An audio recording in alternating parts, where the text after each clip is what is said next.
Have you ever wondered how African marriages work, or the financial strategies employed in an African home, or even what it takes to build a home in Nigeria? Picture a blend of tradition and modernity, a unique perspective that's inherently African, and a journey of dreams that leads to the creation of a home. We're not just discussing concepts here, we're exploring the heart of African homes, the essence of their marriages, and the financial wisdom that binds it all together. Stay tuned as we delve into these interesting topics. African marriages are a fascinating blend of traditional customs and modern practices. The continent of Africa is a vibrant mosaic of cultures, languages, and traditions, and nowhere is this diversity more apparent than in the institution of marriage. From the sandy dunes of the Sahara to the lush rainforests of the Congo, each society, tribe, or community has its unique way of celebrating this sacred union. Let's travel to the heart of West Africa, to the vibrant city of Lagos, Nigeria. Here, the Yoruba people have a rich history of elaborate marriage ceremonies. The tradition of the Igba Nkwu, or wine-carrying ceremony, is a remarkable spectacle. The bride, decked out in colorful traditional attire, searches through the crowd to find her groom and present him with a cup of palm wine. It's a moment filled with joy, laughter, and anticipation, a beautiful testament to the couple's commitment to each other. Over in East Africa, among the Maasai tribes of Kenya and Tanzania, the Enkapada ceremony is a vital part of the marriage process. Young men, known as Morans, undergo a rite of passage to become warriors, marking their readiness for marriage. This tradition, steeped in symbolism, is a testament to the importance of marriage in Maasai society. But it's not just about the ceremonies and rituals. In African marriages, the bride and groom play pivotal roles that go beyond their union. For example, in the Hausa communities of northern Nigeria, the groom is expected to provide a dowry, known as sadukwat, to the bride's family. This is not just a symbolic gesture, but a demonstration of his ability to provide for his future family.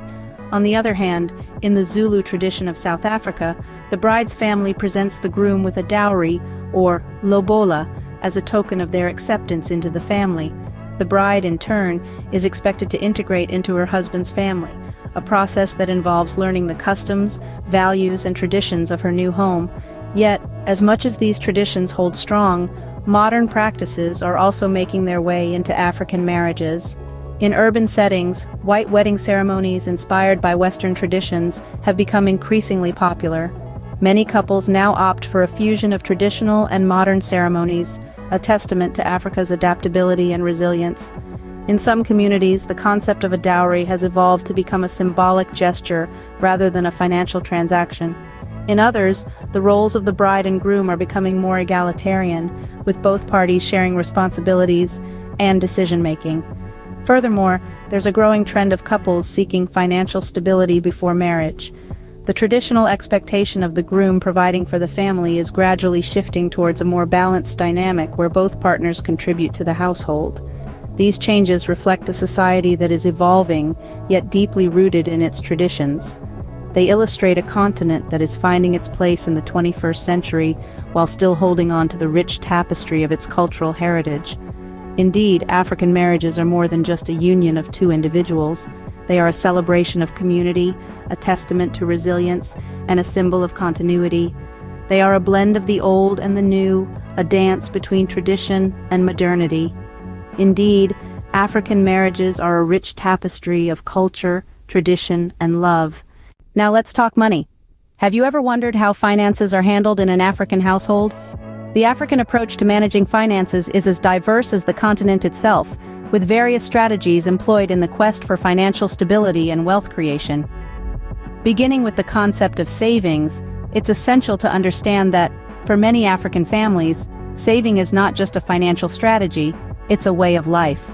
It's a practice that's deeply ingrained in the culture, passed down from generation to generation, and it's often initiated at a very young age. For example, in Nigeria, it's common for parents to open savings accounts for their children, nurturing the habit of saving from an early age. In many African societies, saving is not just about tucking away money for a rainy day, it's also about pooling resources together for collective benefit. This is seen in the popular concept of esusu, or ajo, a kind of rotational savings scheme practiced in Nigeria and other African countries. In this system, a group of people contribute a fixed amount of money at regular intervals, and at each interval, one member takes the entire sum.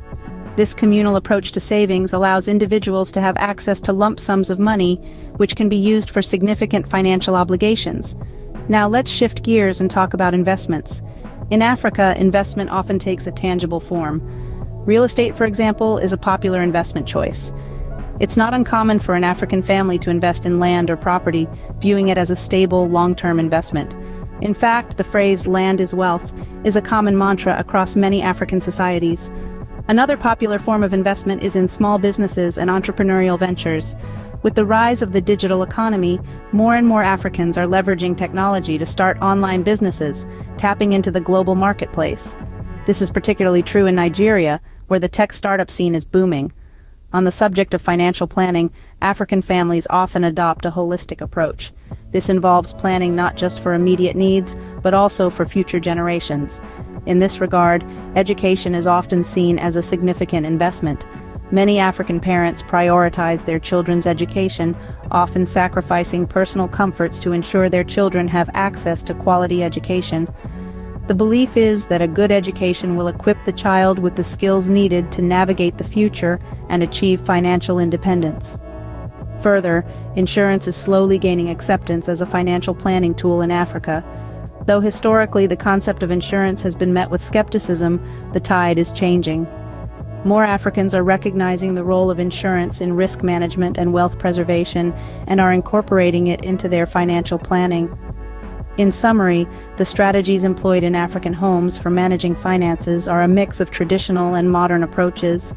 They are deeply rooted in communal values, yet adaptive to the changing economic landscape. From teaching children the value of savings, to investing in tangible assets like land and small businesses, to planning for the future through education and insurance, African families demonstrate a pragmatic and resilient approach to financial management. Clearly, the African approach to finances is unique and effective. Building a home is a significant milestone in any culture. But what does it look like in Nigeria? In Nigeria, the journey begins with acquiring a piece of land. This endeavor, however, is not as straightforward as it sounds. For one, the land tenure system in Nigeria is regulated by the Land Use Act of 1978, which places all land under the control of the state. This means that individuals do not own land outrightly, but rather lease it from the government. Now let's consider a couple, John and Amina. They are a young Nigerian couple who have been saving diligently for years to build their dream home. After months of searching, they finally find a plot of land in a growing suburb of Lagos. They negotiate the lease terms and make the necessary payments, marking the first step in their journey of dreams. Once land is acquired, the next step is the actual construction. Construction costs in Nigeria can vary greatly depending on various factors such as the size of the house, the materials used, and the location. In our example, John and Amina have decided to build a modest 3-bedroom bungalow. They enlist the help of a local architect and builder who understand the local terrain and climate, as well as the couple's cultural preferences. Speaking of cultural preferences, they play a significant role in shaping Nigerian architecture. For instance, the Yoruba people of southwestern Nigeria often prefer houses with courtyards, a feature that traces its roots to traditional Yoruba architecture. The Igbo people of southeastern Nigeria, on the other hand, often prefer houses with large living rooms for hosting guests and communal gatherings. John and Amina, being a blend of both cultures, decide to incorporate elements of both architectural styles into their home design. But building a home in Nigeria is not just about bricks and mortar, it's also about community.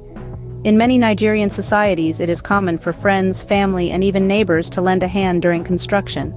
This practice, known as community labor or self-help, is a testament to the strong sense of community in Nigerian cultures. For John and Amina, this means that their home construction is not just a personal project, but a community endeavor. The journey of building a home in Nigeria also comes with its share of challenges. For instance, the couple may face hurdles in obtaining building permits, dealing with unscrupulous contractors, or navigating the complex bureaucracy of land registration. But despite these challenges, the dream of owning a home remains a strong motivator for many Nigerians. In the end, when John and Amina finally move into their new home, they are not just moving into a physical structure. They are moving into a space that is a testament to their dreams, their hard work, and their cultural heritage. They are moving into a space that they can proudly call their own, a space that is not just a house, but a home.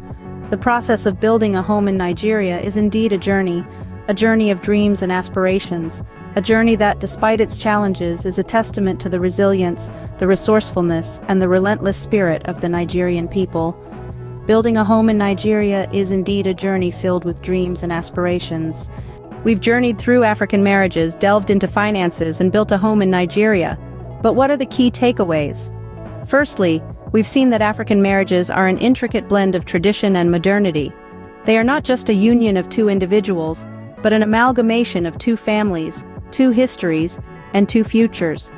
From the richly symbolic engagement ceremonies to the vibrant wedding festivities, every aspect of an African marriage is a celebration of love, unity, and heritage. Beyond the festivities, African marriages also underscore the importance of mutual respect, understanding, and compromise. These marriages teach us that love is not just about passion, but also about patience, perseverance, and partnership.